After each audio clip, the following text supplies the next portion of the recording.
Hello everyone, I welcome all valued learners to Teacher Rohullah's channel. In this video, we are going to learn how we can round decimals. To round decimals, we have to keep some points in mind. The first point says we have to find the place of the number that we are going to round. Then we have to look to the right of it. We have to see to the number which is to the right of the number we are going to round, if it is 5 or more, or if it is 4 or less. Then we can round and cut off. What does it mean by cut off? After we round a decimal, the numbers after the rounded number can be cut off. And we don't have to write zeros in place of them, because in decimals, zeros after the decimal point does not bring any changes to the number.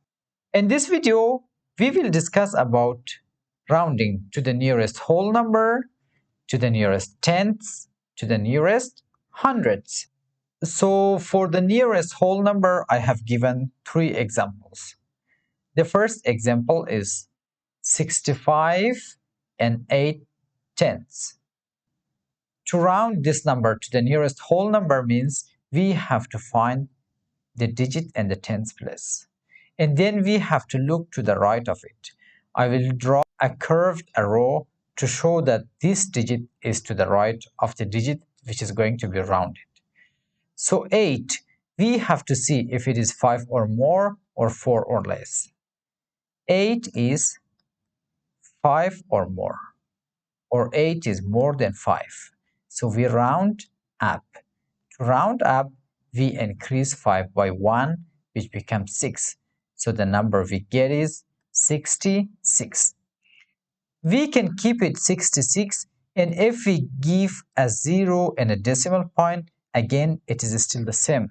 As I mentioned before, 0 after the decimal point does not bring any changes to the number. Let's move to the second example. In the second example, again we have to look for the ones digit. The digit in the ones place is 4. And the digit to the right of it is also 4. We have to see, according to the rule, we have to see if it is 5 or more or 4 or less. 5 or more or 4 or less. Because this is 4, so we round the number down. To round down means to keep the underlying digit the same. So the number we get is 44. Now we move to the third example. In this example, we have 8 and 5/10. Again, we have to look for the ones place which is going to be rounded. And again, we draw a curve towards the digit to the right of it, which means we have to compare this digit with 5 or more or 4 or less. We see that this is 5 or more. 5 or more. So we have to round up. The number becomes 9. We can write 9.0 or 9. Both of them are the same. Let's now move to rounding to the nearest tens. You know that in a decimal, the point over here is called the decimal point. The numbers to the right are called decimals, and the numbers to the left are called whole numbers. The digit to the right of the decimal point is tens, and the digit to the right of the tenth is hundreds. Now we are going to round to the nearest tens. We have to find the digit in the tenths place, and then draw a curve towards the digit to the right of the tenths. We see that this is 2, and 2 is less than 4. 2 is less than 4. So because it is 4 or less, we round this down. The number becomes 6.3. I said once we round, we cut the other digits off. So once we round to the nearest tens, we cut the digit in the hundreds place off. So we will just write 6.3. The second example for rounding to the nearest tens is 24.46. 24.46. Again, we have to find the digit in the tens place, which is 4, and the digit to the right of it, which is 6. I will draw the curve. 6 is more than 5. Or we can say 6 is 5 or more. So we have to round up. To round up, we increase 4 by 1. We write 24.5. Again, we cut off the digit in the hundreds place because we don't need that anymore. If we give a 0, also it does not bring any changes to the number. In the third example, we have 4 and 65 hundredths. 4 and 65 hundredths. Again, because we have to round to the nearest tens, we find the digit in the tens place. It is 6. The digit to the right of it is 5. We see that it is 5 or more, so we round up. To round up, 6 becomes 7. We increase 6 by 1 and cut off the digit in the hundredths place.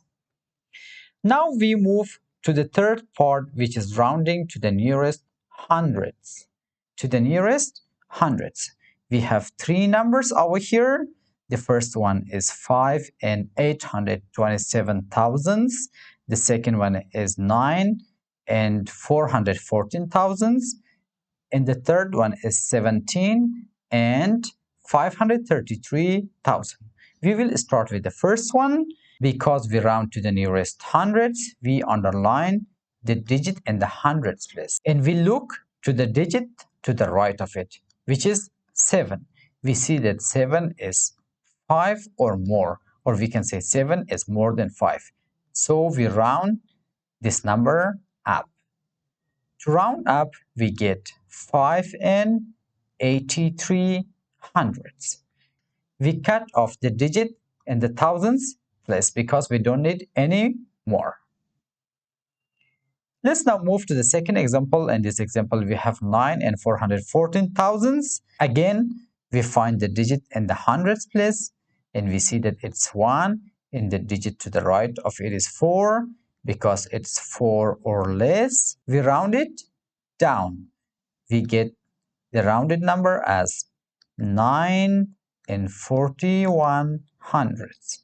9 and 41 hundredths. In the third example, we have 17 and 533 thousand. Again, the digit in the hundreds place is 3. And the digit to the right of it is also 3. So 3 is less than 4. Less than 4. Again, we round it down. Or we can say 3 is 4 or less. Because it's 4 or less, we round down. And the number that we get is 17 and 53 hundredths. This is all about rounding to the nearest whole number, to the nearest tenths, and to the nearest hundredths.